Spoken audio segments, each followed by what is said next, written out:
അഭിമാന നേട്ടത്തിന് നെറുകയിലെത്തി നിൽക്കുമ്പോൾ പിന്നിട്ട വഴികൾ ഓർത്തെടുക്കുകയാണ് ഹോക്കി താരം PR ശ്രീജേഷ്. പശുവിനെ വിറ്റ കാശുകൊണ്ട് മത്സരത്തിൽ പങ്കെടുക്കാൻ പോയതും ആദ്യമായി തൻ്റെ ചിത്രം പത്രത്തിൽ അടിച്ചു വന്നതുമൊക്കെ ശ്രീജേഷിൻ്റെ മനസ്സിലുണ്ട്.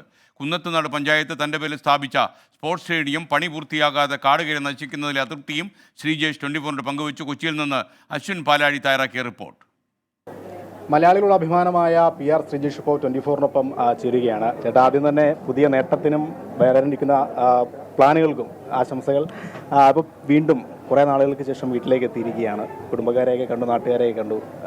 എന്തു തോന്നുന്നു? വളരെ സന്തോഷമുണ്ട്. ആരോടധികം സംസാരിക്കാൻ പറ്റില്ല, കാരണം വളരെ തിരക്കായിരുന്നു. ഒത്തിരി ആളുകൾ എന്താ പറയുന്നത്, ഒരു അനുമോദനമായിട്ട് വന്നു. അവരെയൊക്കെ കാരണം കുടുംബക്കാരെ നമുക്ക് എപ്പോഴും കാണാമല്ലോ.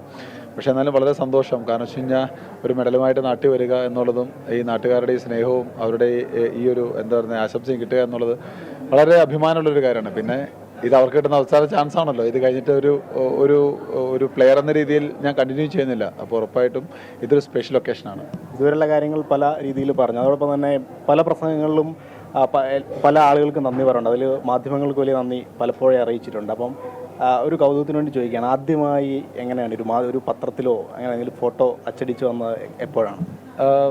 അത് ആദ്യമായിട്ട് വന്നത് ഞങ്ങൾ ജീവിരാജ സ്പോർട്സ് സ്കൂളിൽ ബെസ്റ്റ് സ്കൂൾസ് എന്ന് പറഞ്ഞൊരു ടൂർണമെൻ്റ് ഉണ്ട്. അപ്പോൾ ഞങ്ങൾ വിൻ ചെയ്ത് കഴിഞ്ഞപ്പോൾ ആദ്യമായിട്ട് ചെറിയ ഇത്രയുള്ള ബ്ലാക്ക് ആൻഡ് വൈറ്റ് ഫോട്ടോ വന്നു. അതിനുശേഷം ഇന്ത്യൻ ക്യാമ്പിൽ ആദ്യമായിട്ട് സെലക്ഷൻ കിട്ടിയപ്പോൾ ഞാനും അച്ഛനും എൻ്റെ ഒരു പാസ്പോർട്ട് സൈസുമായിട്ട് എറണാകുളത്ത് പോയി ഏകദേശം അവിടെയുള്ള എല്ലാ പേപ്പറുകളുടെ സ്പോർട്സ് എഡിറ്റേഴ്സിനെ കൊണ്ട് കൊടുത്തിട്ടാണ് എന്താ പറയുന്നത് ഒരു ഫോട്ടോ വരണം എന്നുള്ള രീതിയിൽ കൊടുത്തു. അപ്പോൾ പലയിടങ്ങളിലും പ്രാദേശിക വാർത്തയിൽ വരും, അല്ലെങ്കിൽ ചിലപ്പോൾ ഒരു സ്പോർട്സ് കോളത്തിൽ ചെറിയൊരു കഷ്ണം, അതായത് അണ്ടർ-16 ഇന്ത്യൻ ക്യാമ്പിലേക്ക് തിരഞ്ഞെടുക്കപ്പെട്ടു എന്ന് പറഞ്ഞിട്ട്.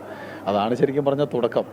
അതുതന്നെ ഇവിടെ ഒരു ശ്രീജേഷ് ഗ്രൗണ്ട് ഇങ്ങനെ കിടക്കുകയാണ്. അതിനെക്കുറിച്ച് എന്താ, കുറേ പ്രഖ്യാപനം കഴിഞ്ഞ് കുറേ നാളുകളായി. അത് പുല്ല് പിടിച്ച് കിടക്കുന്നതെന്ന് മാത്രമേ ഉള്ളൂ. കാരണം വെച്ച് കഴിഞ്ഞാൽ നമ്മുടെ പള്ളിക്കരയിലാണ് ആ ഒരു ഇൻഡോർ സ്റ്റേഡിയം പണിയണമെന്ന് പറഞ്ഞിട്ട് നമ്മുടെ കുന്നത്താട് പഞ്ചായത്തിൻ്റെ ഇതിനകത്താണ് ആ ഒരു സ്റ്റേഡിയം പണിത്. 2014 വന്ന് സാങ്ഷനായിട്ട് കിട്ടിയതാണ്. അതിനുശേഷം പകുതി പണിതു. അത് പിന്നെ ഇപ്പോൾ പുല്ല് പിടിച്ച് കിടപ്പുണ്ട്. ചില സമയത്ത് തോന്നും ആ ഒരു പേര് പറഞ്ഞ ആ ഒരു സ്റ്റേഡിയം അങ്ങനെ പണിതില്ലായിരുന്നെങ്കിൽ ഒരു പക്ഷേ ആ ഒരു ഓപ്പൺ സ്പേസ് വേറെ എന്തെങ്കിലും കാര്യത്തിന് വേണമെങ്കിലും ഉപയോഗിക്കാമായിരുന്നു. പക്ഷേ ഇതിപ്പം കടിച്ചതുമില്ല പിടിച്ചതുമില്ല, നമ്മുടെ പേര് അവിടെ എന്താ പറയുക പുല്ല് കയറി കിടക്കുന്നു. അത് പൂർത്തീകരിക്കണം എന്നുള്ളൊരു ആവശ്യമില്ല. നമുക്ക് റിക്വസ്റ്റ് ചെയ്യാനല്ലേ പറ്റുള്ളൂ. ഞാൻ എപ്പോഴും കാണുമ്പോഴും പറയുന്നൊരു കാര്യമാണ്. പക്ഷേ അവിടെ നിന്ന് അങ്ങനത്തെ ഒരു പോസിറ്റീവായിട്ടുള്ളൊരു നീക്കം ഉണ്ടായിട്ടില്ല എന്ന് വേണം പറയാൻ. ശ്രീകൃഷ്ണൻ അമ്മ കൂടി ഇപ്പം നമുക്കിപ്പം ചേരുകയാണ്. അമ്മ പണ്ട് 8ാം ക്ലാസ്സിലൊക്കെ പഠിക്കുമ്പോൾ കോച്ചിങ്ങിന് വരുന്ന കാലഘട്ടത്തിൽ ഒരു മാച്ചിന് പോകുന്ന സമയത്ത് ഈ പാട് വാങ്ങാൻ ബുദ്ധിമുട്ടിയ ഒരു കാലത്തെ അന്ന് പശുവിനെ വിറ്റ് അതെങ്ങനെയാണ് തോന്നുന്നത്? അത് ശരിക്കും ഞാൻ അന്നെന്ന് പറഞ്ഞാൽ നമുക്ക് പെട്ടെന്നൊക്കെ അങ്ങനെ പൈസ എടുക്കാൻ നമ്മുടെ കയ്യിലില്ലല്ലോ.